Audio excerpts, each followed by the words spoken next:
Bienvenue à la grande édition sur Rwanda TV. Je suis David Carmel Ingabire. C'est une joie de vous retrouver. Cérémonie de pose de la première pierre sur le lieu où seront érigées les infrastructures d'extension de l'hôpital Roi Faisal en présence du président de la République, Paul Kagame. Le président Paul Kagame a souligné la nécessité de renforcer le système de santé rwandais afin de développer des soins médicaux modernes répondant aux normes internationales. Patrick Nilidandi nous fait le point. Les travaux d'extension de l'hôpital Roi Faisal vont permettre d'augmenter la capacité de cet établissement qui vont passer de 157 lits à 557 lits, ce qui en fera de cet hôpital une référence dans la région. Le ministre de la Santé, Dr Sabin Nsanzimana, a souligné que l'extension de l'hôpital Roi Faisal aura un impact significatif sur le secteur de la santé au Rwanda en réduisant le nombre de personnes cherchant des traitements à l'étranger. Le professeur Senai Fessa, vice-président du programme mondial à la fondation Susan Thompson Buffett, a souligné que ce projet renforce la résilience du Rwanda, mettant en valeur un leadership visionnaire qui donne la priorité au bien-être des citoyens. Pour moi, ce projet n'est pas seulement un bâtiment, mais c'est un symbole de confiance, des valeurs et des développements du Rwanda. J'ai entendu le ministre Sabin parler des 30 ans. Pour moi, quand je regarde le Rwanda au cours des 30 dernières années, je vois comment il est sorti des ténèbres, du génocide perpétré contre les Tutsis, et est maintenant un symbole d'intégrité et d'unité. Sous la direction visionnaire du président Kagame, le pays a changé, comme vous pouvez le constater aujourd'hui. Nous avons posé la première pierre d'un hôpital qui sera international, qui aura également une université de médecine, véritable signe de notre voyage, de l'obscurité à la lumière. Cet hôpital est la preuve d'une administration visionnaire qui donne la priorité au bien-être de la population, afin qu'aucun Rwandais ne soit obligé de se rendre à l'étranger pour se faire soigner. En participant à la pose de la première pierre, marquant les travaux d'agrandissement de l'hôpital Roi Faisal, le président de la République, Paul Kagame, a exprimé son espoir que le projet contribuera de manière significative au renforcement des capacités du secteur de la santé du Rwanda. So you send people to go and train outside, they come back, but you keep sending patients outside to be treated. Le fait d'envoyer des gens étudier à l'étranger, tout en continuant à en envoyer des patients du pays pour se faire soigner à l'extérieur du pays, c'est aberrant. Donc, si vous voulez changer cela, vous augmentez la capacité de ces structures au maximum de nombreuses disciplines possibles, ce qui permettrait à nos citoyens et à d'autres dans la région de pouvoir obtenir les services dont ils ont besoin ici. La solution peut provenir d'infrastructures de santé comme celle-ci ou des personnes capables de fournir des services nécessaires. Le chef de l'État rwandais a également exprimé son engagement à résoudre certaines des questions soulevées concernant les services fournis à l'hôpital Roi Faisal. Cet effort vise à améliorer encore les performances de l'hôpital conformément au projet d'agrandissement en cours. For many other problems that I know have been connected with this place for what has been going on. Concernant d'autres défis qui, à ma connaissance, ont été signalés et qui sont liés à cet hôpital, je suis prêt à travailler en étroite collaboration avec diverses institutions, notamment le ministère de la Santé, le ministère des Finances et du Plan et les autres partenaires que j'ai mentionnés ci-dessus pour étudier ensemble sur la manière de résoudre ce problème. Il y a des problèmes, alors que nous visons le bien, ces différents problèmes pourront trouver solution avec des projets tels que celui-ci. As we move towards these very nice projects that we are likely to have in the near future. Est un méga projet qui améliorera considérablement le service de santé et offrira une formation professionnelle. La première cohorte de stagiaires devrait démarrer en septembre de cette année. Le projet va s'achever dans 2 ans. Shelter Group Africa dirigera les activités de construction de ce projet. Ce mardi, environ 235 000 élèves à travers le pays ont commencé les examens d'État à différents niveaux du secondaire pour l'année 2023-2024, dont plus de 140 000 du tronc commun qui représente la catégorie ayant le plus grand nombre de candidats à l'examen d'État. Les détails avec Amandine Ndikumasabo. Aujourd'hui marque le début des examens nationaux pour le tronc commun et la 6e année secondaire. Les élèves, après des mois de préparation intense, passent à l'épreuve cruciale qui va déterminer leur avenir académique. Au niveau national, le lancement officiel de ces examens s'est tenu au groupe scolaire Rimera Protestant par le ministre de l'Éducation en Europe, Gaspard Touagilaïez. Les examens Jean-Claude, qui est en charge du département d'évaluation à l'Agence nationale d'évaluation et d'inspection des écoles, NESA en siglé en anglais, est revenu sur comment étaient les préparatifs. Il y aura des examens pour la fin du premier cycle du secondaire et du second cycle du secondaire et recevoir des instructions. Pour le moment, il n'y a aucun inconvénient. En fait, les examens nationaux reflètent une sorte de compétition. Et nous invitons aux élèves, aux candidats, de ne pas avoir un excès de zèle, éviter des tricheries, et puis ils doivent être concentrés et respecter les instructions. Les élèves et les enseignants qui doivent surveiller les examens sont aussi invités à respecter les instructions telles que nous les avons données. Les autorités éducatives avaient pris toutes les mesures nécessaires pour assurer le bon déroulement des examens. José Osawamahoro, coordinatrice du site d'examen du lycée de Kigali, indique que ce site était prêt à accueillir 527 élèves en provenance de 3 écoles, dont le lycée de Kigali, le Notre-Dame de Cito et la Perugunga.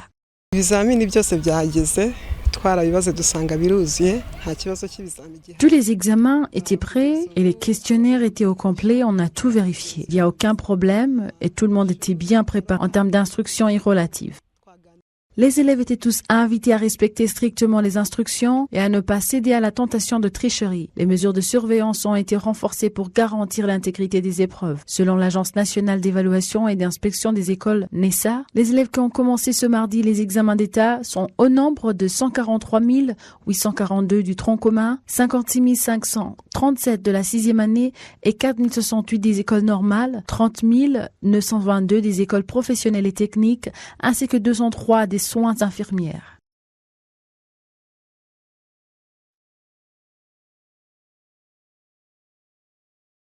Vous suivez la grande édition sur Rwanda TV.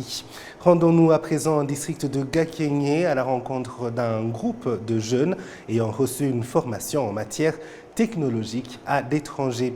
Une fois de retour au Rwanda, ils se sont mis ensemble et ont créé une usine de fabrication de matériel servant à l'éclairage public.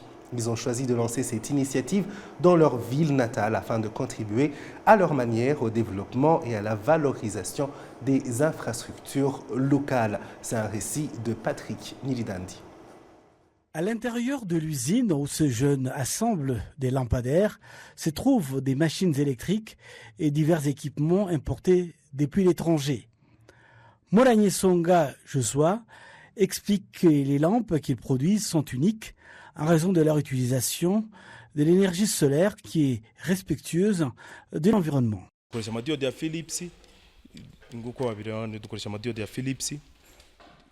Nous utilisons des lampes fabriquées par Philips qui comptent parmi les meilleures qualités disponibles sur le marché et nous n'avons jamais reçu des plaintes à leur sujet. De plus, nos prochains projets des lampes intègrent une technologie qui vous permet de contrôler les lampes de n'importe où.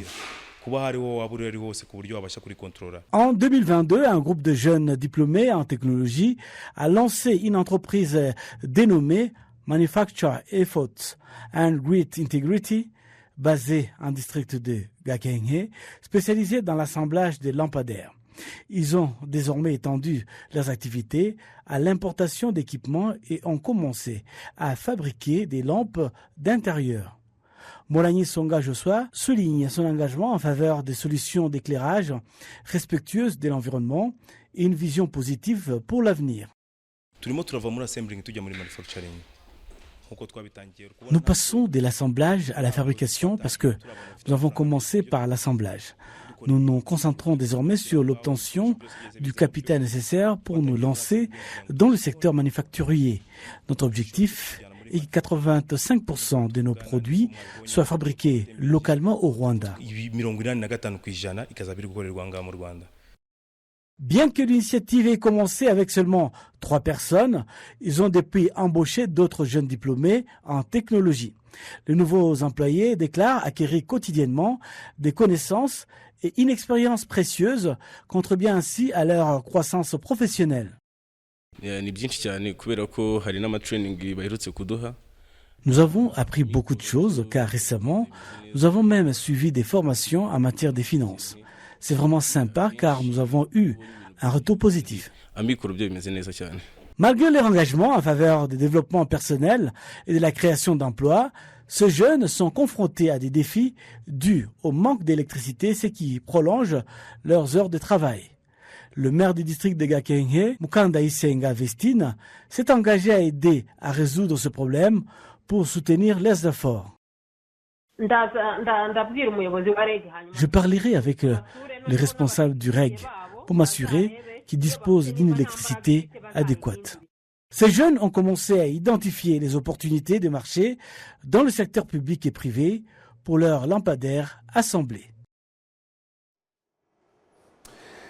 Mukarugwiza Epiphanie, ex-membre des forces armées rwandaises, phare en sigle, est l'une de ceux qui sont convaincus que le leadership du président Paul Kagame a été le canal ayant favorisé la cohabitation des Rwandais et que c'est ce qui a fait qu'elle a décidé de se désolidariser de ses anciens camarades et de quitter les forêts de l'Est de la République démocratique du Congo.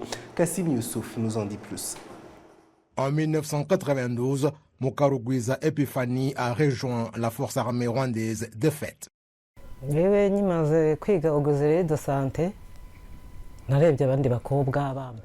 Après avoir terminé la formation d'auxiliaire de santé, j'ai vu d'autres filles bien habillées en uniforme militaire et j'ai décidé de quitter mes études à Ngalama. Et immédiatement, j'ai rejoint l'armée en 1992. Lorsque j'ai terminé ma formation militaire, c'était le début du génocide qui a fait que nous ayons fui le pays.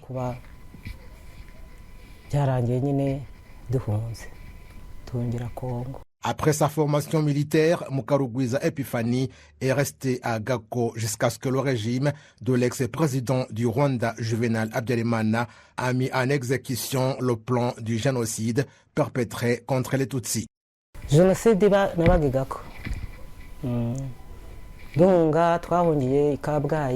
J'étais à Gako quand le génocide a commencé et nous avons fui à Kabgayi.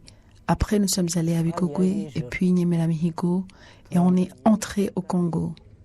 Nous avons été transportés par bus jusqu'à Gitarama, là où nous sommes restés presque 3 semaines.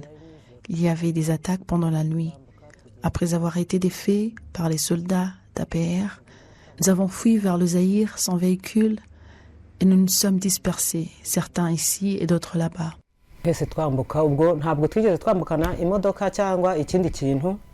Après que l'armée patriotique rwandaise APR Inkotanyi ait défait les ex-phares à Kabgayi, Mukarugwiza Epiphanie s'est dévêtu de l'uniforme des ex-phares et a décidé de fuir avec d'autres personnes. Lors de l'affrontement de Kabgayi, nous étions là parce qu'il y avait un bus qui transportait les soldats femmes, les filles et leurs enfants. Après qu'on ait été défaits par les Inkotanyi, nous sommes mêlés aux autres fugitifs civils sans uniforme militaire. J'ai enlevé les miennes à Kabgayi et je me suis habillée d'autres vêtements féminins. Ils ont quitté le Rwanda et une fois dans l'ancien Zaïre, ils ont commencé une nouvelle vie dans les forêts d'Ubundu.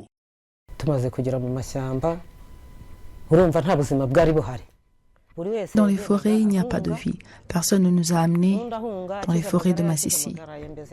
Il y avait beaucoup de tirs de balles. Nous nous sommes dispersés vers différentes positions pour nous sauver la vie. Nous étions comme des lièvres au courant et il y avait des criminels et des innocents. Pendant environ 3 ans d'errance dans les forêts, la situation a été très amère, dit Mukarugwiza.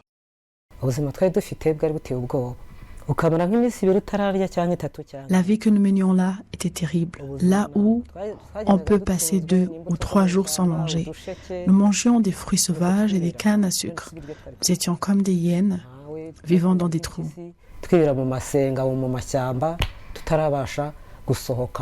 En 1998, un avion a été envoyé à Kisangani, une opportunité accordée à ceux qui voulaient rentrer au bercail et se tirer du joug de ceux qui les maintenaient en otage, ayant perpétré le génocide. J'avais sensibilisé les autres que notre président avait envoyé un avion pour que nous puissions rentrer. J'ai demandé qui avait donc la capacité de marcher 800 km. 800 km multipliés par 2, c'est combien? C'est 1600. Est-ce qu'on était capable de les faire à pied? À Kisangani, le problème était de faire entrer ceux qui n'avaient pas du tout envie. Il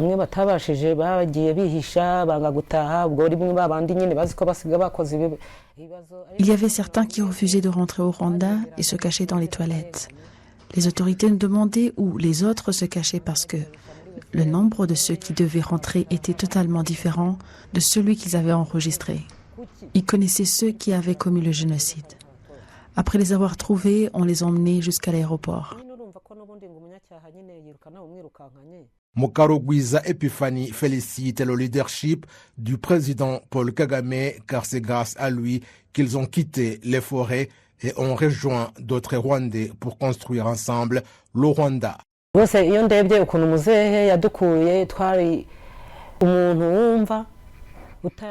Lorsque je réalise ce que notre président a fait en nous faisant sortir des forêts du Congo, celui qui ne voit pas ce qu'il a fait et ce qu'il continue de réaliser aujourd'hui, celui qui ne le voit pas, je pense qu'il n'est pas normal.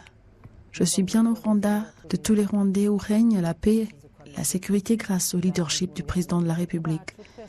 Il m'a donné le mutuel, il m'a donné la mutuelle de santé et il n'y a pas de problème. Je ne trouve pas quoi dire d'autre qu'exprimer ma gratitude au président de la République.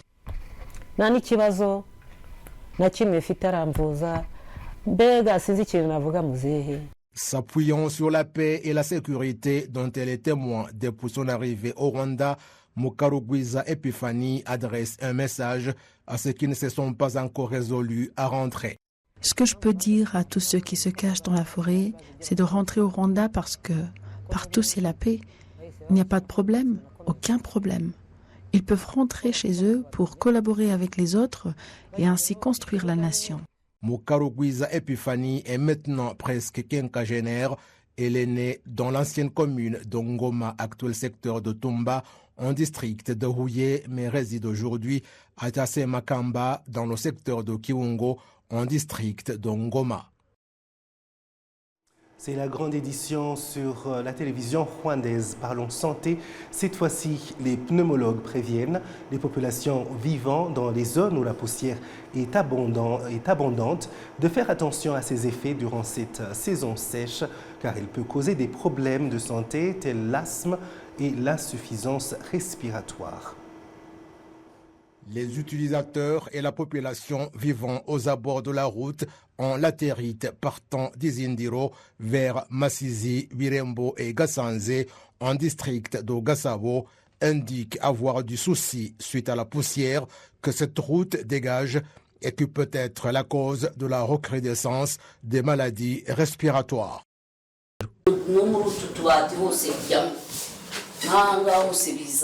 La poussière pénètre même dans ces placards et on ne sait pas quoi faire, même là au-dessus. Cet enfant et son grand frère souffrent tous de la toux. C'est un peu trop et ma voix est altérée. Elle n'était pas comme ça avant.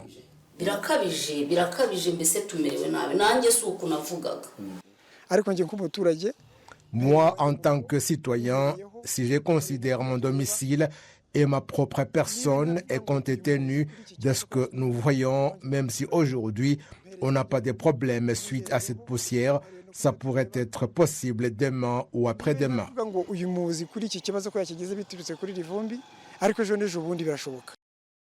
Au cours des 2 derniers mois, le poste de santé de la cellule de Gasanze, secteur de Nduba, dit qu'entre 50 et 60% des maladies dépistées concernent les voies respiratoires.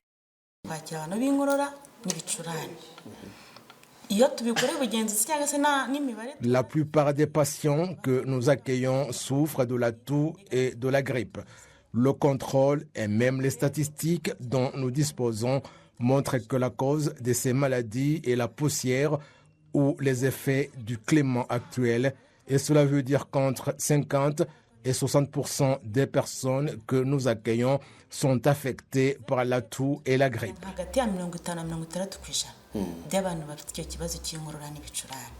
Le docteur Sibomana Emmanuel est pneumologue. Il dit que la poussière peut être le facteur déclencheur des maladies respiratoires graves telles que l'asthme ou des maladies respiratoires permanentes. La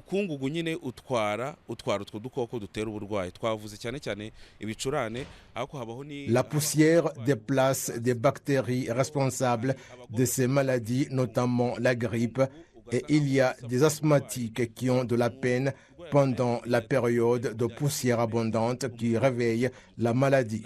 Il y a également les personnes qui s'occupent de l'entretien des routes qui peuvent souffrir des maladies pulmonaires.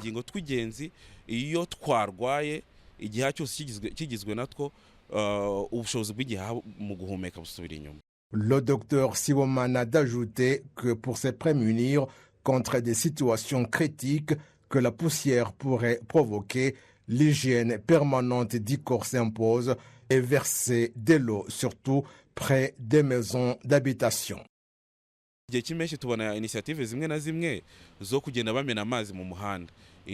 Pendant la grande saison sèche, l'on remarque certaines initiatives comme verser de l'eau sur les routes, et c'est ce qu'on devrait faire aussi à domicile pour atténuer la poussière.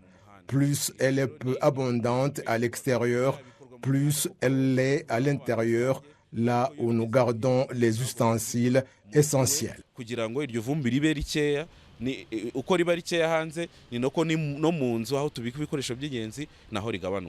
Pendant la grande saison sèche, pour se protéger contre la poussière, certaines personnes portent des masques sanitaires et d'autres s'en fichent et s'exposent ainsi à des problèmes des voies respiratoires.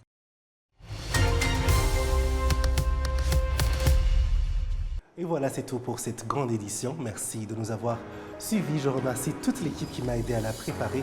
Au plaisir de très bientôt vous retrouver.